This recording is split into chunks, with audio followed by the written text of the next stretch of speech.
Since they can't pay their bills and are facing utility shutoffs, Zach and Miri come up with the idea of making an amateur adult film to earn money quickly. However, as they embark on this unusual venture, their friendship becomes complicated, and the feelings they had been suppressing start to surface. The film begins with a beautiful blonde waking up due to noise outside. She wakes up her roommate, Zach Brown. We see the pile of paid and unpaid bills these two roommates are dealing with. Zach barges into the bathroom while his roommate is on the toilet, and they start yelling at each other. After finishing their morning routine, they head to the car. Zach takes a hand warmer from his roommate and puts it in his pants. On the way to work, something starts to smell in the car. It turns out to be the hand warmer in Zach's underwear. He yells at his roommate to stop the car because his balls are too hot and he needs to take it out. Zach pulls the hand warmer out of his underwear, but he probably burned the hair on his balls. His roommate laughs. The blonde, Miri, heads to her job at the local mall, leaving Zach with the car. We meet Delaney, who works at a coffee shop and is arguing with his boss about how good of a worker he is. The boss tries to ask him to work on Friday, which is a holiday, but Delaney doesn't like the idea. Soon, Zach enters. He also works there. The argument between Delaney and the boss escalates as Delaney keeps provoking him. Fuck you and suck cock! The boss also warns Zach about playing baseball at work, but Zach insists it wasn't him. Fuck you.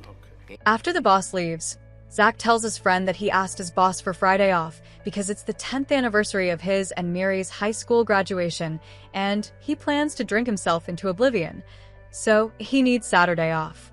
That's why the boss is bothering Delaney to work on Friday. Zach doesn't really want to go to the reunion, but he's doing it for his friend Miri. Delaney asks why Zach is putting so much effort into her when he knows she won't give him anything in return. Zach replies that he's not looking for anything from her. She does the dishes, pays rent. What more could he ask for? They've known each other since first grade. Delaney shares that he met his wife in kindergarten and married her, but he regrets it. In the evening, Miri goes to the cafe, where Zach is to ask for his opinion on the outfit combinations she's considering wearing to the gathering. There are two guys who see Miri changing her clothes. You're buying a vibrator online. Miri's device from last week broke, so that's that. Two guys are mocking Miri and her strange underwear, and Zach jumps in, showing them his backside. The guys call him gay and leave. Miri shows up in a yellow outfit that Zach doesn't like at all. They also talk about sexy toys worth buying on Amazon. Miri later appears in a new outfit, and Zach doesn't understand why she's putting so much effort into it. Miri tells him she plans to bring Bobby Long home, hoping he might help with their unpaid bills. Zach suggests that maybe she should sleep with his boss instead. Maybe he could save them. Fuck you. In the end, Miri puts on a dress that Zach somewhat likes, so they wrap things up. Later, while Miri is taking a shower, the water cuts out, and she calls Zach for help. He finds a pile of poop in the toilet before he starts grabbing water from the cistern to help her bathe. Before they leave in the car, Miri asks Zach if she's at least a little bit prettier than she was at graduation. The fact is, she's as much prettier as Zach is slimmer compared to graduation. They arrive at the gathering spot, and in the background, a song plays that was featured in GTA San Andreas at the club when you go out with Denise Robinson. Also, there is Bets, a girl who went to high school with them. She's married with 2 kids. Zach asks her if she wants to sleep with him later. Wanna fuck me later? He wrote this for her on the napkin, romantic, right? They enter, grab 3 beers, 1 for Miri and 2 for Zach. Soon, a strange guy named Zach approaches them. There can be only one. Zach is already regretting coming to this gathering. Miri leaves them alone to apologize. Bobby Long is also there, and Miri gets herself ready before approaching him. Stinky Linky! Yeah! Bobby tells Miri that she looks fantastic, and she returns the compliment while laughing for no apparent reason. Meanwhile, Zach meets Roxanne, with whom he was close in high school. She's now married to John Butterfield. However, she tells Zach that she would never marry because respect fades after 2 years of marriage. And tonight her husband is seducing some blonde in front of her eyes. Give me a hand job in the girls' locker room. That's how it should be, my friend. You have nothing to lose. Just ask directly. Fine, but make it fast. Fuck yeah. After finishing the job, he goes to the bar to have a beer where he meets a slicked-back guy named Brandon. Brandon came here with Bobby Long, who Miri is currently flirting with. Brandon lives in Los Angeles, California. He works there as an actor, only working with male actors. And then Gary Suckross's meaty cock. Zach realizes that Brandon acts in gay porn movies. Since Zach likes women, he's not in Brandon's group. Miri confesses to Bobby Long that she wants to sleep with him tonight while continuing to try to seduce him. At that moment, Zach and Brandon arrive at the scene. Brandon is actually Bobby Long's boyfriend. Brandon is also a star of an adult film production called You better shut your mouth or I'm gonna fuck it. Oh my god. No. Brandon is thrilled with Miri, whom he calls Granny Panties. He shows her a video that has already been seen by over 200,000 people. Miri is in total shock. Brandon asks for a picture with her as he finds it unbelievable. She's a superstar to him. Miri goes to drink because she's in shock. You guys suck each other's cocks, huh? Brandon starts behaving inappropriately in front of his boyfriend because he drank too much. Bobby Long gets a little mad at him. Love it when you shove your dick in my mouth. They start proclaiming their love for Bobby Long in front of everyone, while Zach continues to enjoy the show. However, the gay couple suddenly makes up, kisses, and says goodbye to Zach, who then leaves. Zach and Miri soon return home, eager to check how many views Granny Panties has, but their electricity gets shut off. They head to a bar to have a beer, and we learn that Zach is overdrawn on his card because he bought a $200 lamp. They can't afford rent, and even if they stay in the apartment, they have no electricity or water. The situation is extremely critical. At one moment, Zach comes up with an idea that could solve their financial problems. You could make a porno. Brandon does the same thing and says he makes $100,000 a year. Miri disagrees, saying that if it were that easy, everyone would be doing it. Zach tells her that other people have options and dignity that they don't have. Plus, others have parents. Miri's parents have passed away, and Zach's grandparents, who raised him, have also passed. On their way home, Zach tells her that at least 800 people from their high school will watch them. He explains that if they sell just one film for $20 to 1,000 people, they'll be able to pay off their bills. The next day, when Zach asks if she has thought about it, Miri tells him she doesn't want to sleep with a stranger. Zach suggests that if she doesn't want a stranger, she can do it with him instead. Miri says that's also weird because it would feel like sleeping with her brother. Zach tells her to explain to her lady parts before work that it's nothing special. They're doing it for the money. Later that night, they light a fire and talk about Zach's big idea. They discuss how they've seen each other naked plenty of times before. Zach then points out their current situation, saying they look like two homeless people. This is their chance at a better life. In the end, Miri decides she will have sex with Zach on camera. The next day, Zach tries to recruit a new team member, Delaney. He offers Delaney the chance to be the producer. At first, Delaney hesitates, but when Zach tells him he'll be helping with casting, checking out women and their breasts, Delaney agrees. They find a space for filming from a nice guy, a garage that's a total mess, but they take it anyway. At a recreational hockey game, Zach finds a guy who used to film basketball games in high school. He did it just to hook up with a cheerleader, and he still has the camera. In the evening, Zach and Miri discuss the title for their first adult film. They need something clever and vulgar, something that will lure people in. Then comes the casting, where a group of highly educated people gathers. I need cock and I need it now. Zach and Miri select the male roles, while Delaney evaluates the women. They decide their film will be a sci-fi movie titled Close Encounters of the Behind. Just asses. During the casting, they find a guy with an interesting specialty. He gets aroused very quickly and can stay completely erect. He got the job. Lester the Molester, cock and stuff. Lester recognizes them from the Granny Panties video. Delaney calls Miri and Zach, telling them he has found a girl with a special talent, something she learned at bachelor parties. The lady called Bubbles got the job. While Zach washes Miri's hair, they come up with a name for their new sci-fi film. They've got it. Star Whores. Yeah. Miri will be Princess Polignija. Lester will be Luke the Fucker or Heaven the Fucker. Zach will be Hanging Solo. Delaney will be called Bend Down on Your Knees. Interesting name, but unfortunately, he won't be in the movie. But the droids will be laughing, I see you're peeing, and R2, Study. Blonde Stacy will be Darth Vibrator. So you and me get to have sex then? Yeah. She will be the bad girl who wants to screw up the galaxy, and it's up to Luke and Hanging Solo to stop her with their weapons.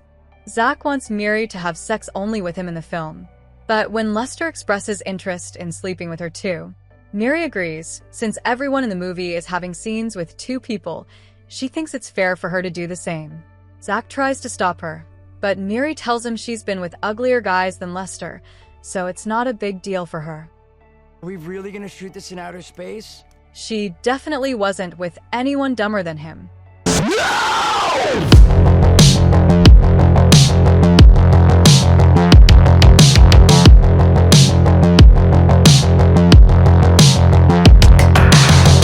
The preparations are complete, and everything is set for tomorrow. If Star Wars succeeds, they'll make a lot of money and have a great time doing it. After the rest of the crew leaves, Miri praises Zach for his idea and how well he organized the project. Tomorrow, Zach and Miri will have sex for the first time after 20 years of friendship. Zach promises her that he'll give her the best orgasm of her life. They turn off the lights in their garage. Everything is ready for tomorrow. Nothing can go wrong now. When they arrive the next morning, they can't believe their eyes. A bulldozer is tearing down their garage.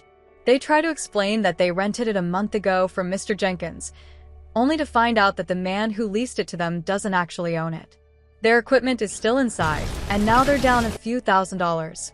The mood after the incident is significantly worse than the day before. All the money is gone. Zach and Miri are about to lose their home, and Delaney's wife will kill him when she finds out the winter tires are missing. The tension within the team is rising, and even Zach, the mastermind behind the idea, is starting to lose his cool. But in the midst of their frustration, a new idea emerges.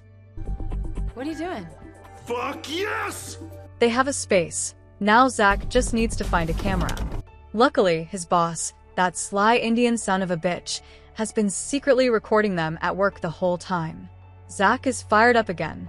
He wants to shoot the film in the very room where he works. He's imagined screwing there after work so many times. Working roasted jism all over this motherfucker! Zach heads home to write the script and tells the crew to meet at the same place after closing to shoot an educational film. Night falls, the last customers leave, and it's finally time to start filming. The movie they're about to make is called Swallow My Cockachino. Unfortunately, I can't show you scenes from this educational masterpiece because I believe it's far too enlightening. You'd become too intelligent if you watched it. The blue-haired guy is struggling with the microphone while Lester and Stacy are busy doing educational activities. At one point, they're interrupted by a random drunk guy who just came from a game. He's so wasted he has no idea what's going on. Hey. Zach hands him a coffee and escorts him outside before getting back to business. After Lester and Stacy, it's time for Balancic and Barry to take the stage. They still have to finish the scene with Mokra Usmana, and then it's Zach and Miri's turn. The next morning, Zach and Miri talk about how much fun they had. Zach has to go to work while Miri sleeps in the kitchen. When night falls, Zach unlocks the cafe doors and the crew sneaks in. Betsy, or rather, Bubble, is surprised when Miri tells her that she and Zach have never done that in their lives. Miri tells her that they're just friends. Zach arrives. Miri sees him shaved for the first time since prom. Balancic leaves Zach and Miri alone to talk. They have an awkward conversation before filming. It's obvious that they're both uncomfortable. Let's go make a porno. Okay. The filming begins, but I can't show you the scenes. They're just too educational. After the work is done, the crew praises them. Miri asks Zach for a minute to herself, right after asking how it went. It's clear from her expression that Miri had a great time, and Zach doesn't look like he hated it either. Later that night, once they're both back home, they start sharing their experiences from the shoot, but their conversation is interrupted when the power comes back on. Water has also been restored, and their roommates are thrilled. When they open the door, they find their friends there, who, by the way, paid their bills. Zach and Miri are deeply grateful, so they decide to throw a party that night.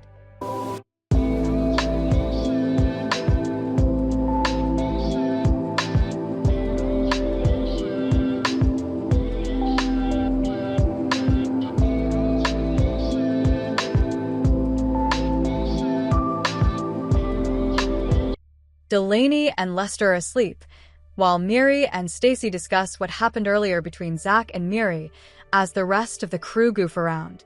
At one point, Stacy asks Miri if she plans to hook up with Zach tonight so they can film more easily tomorrow. It's clear from Miri's expression that the idea bothers her, but she doesn't say anything to Stacy. Stacy invites Zach to join the game, and as she leads him into the rabbit hole, Miri watches them with a hint of jealousy. The following evening, Zach prepares a scene between Stacy and another actor, Lester, which was originally supposed to be between Lester and Miri.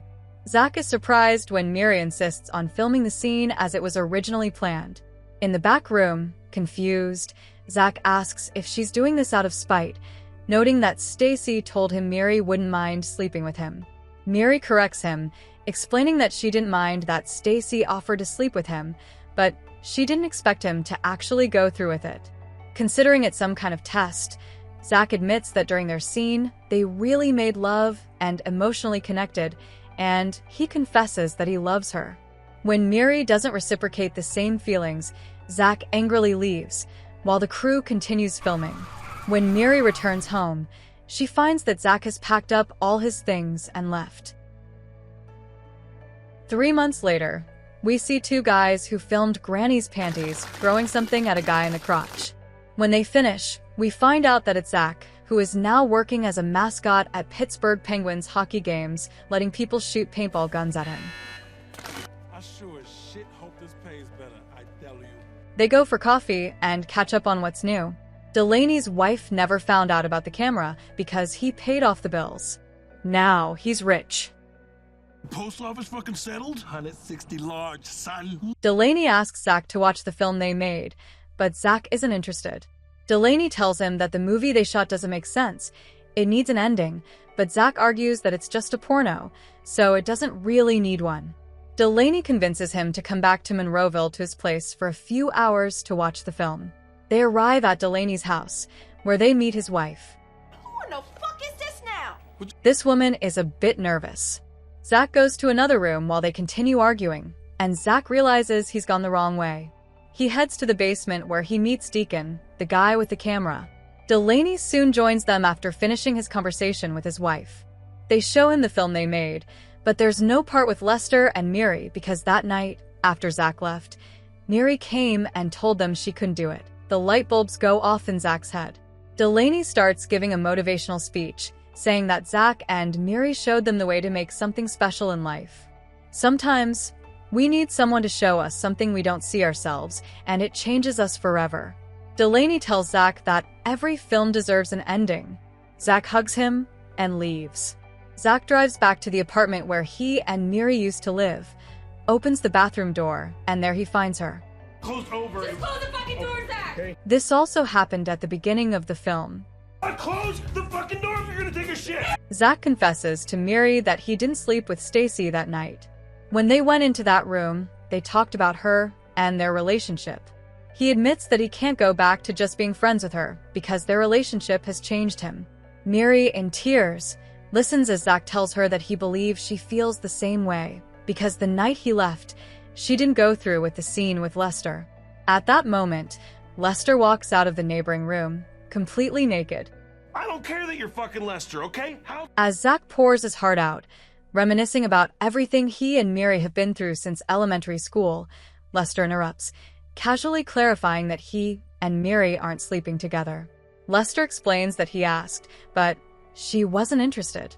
He even asked if she'd give him a Dutch rudder, but she wouldn't do that either.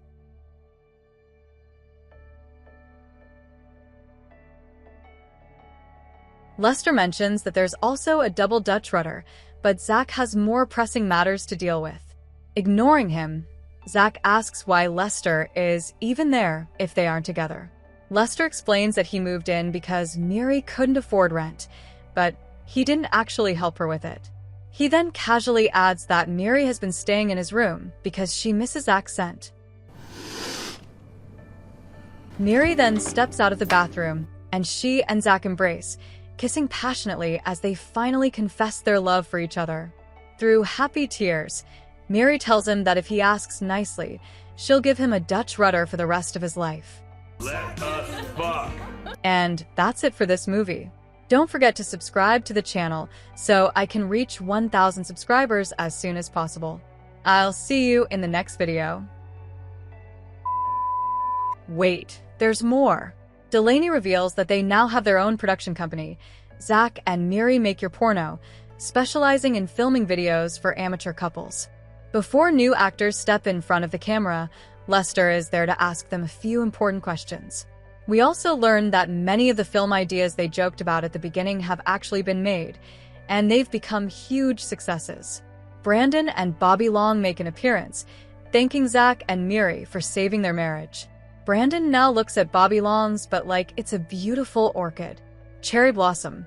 And, of course, there are the creators of this phenomenal idea, Zach and Miri.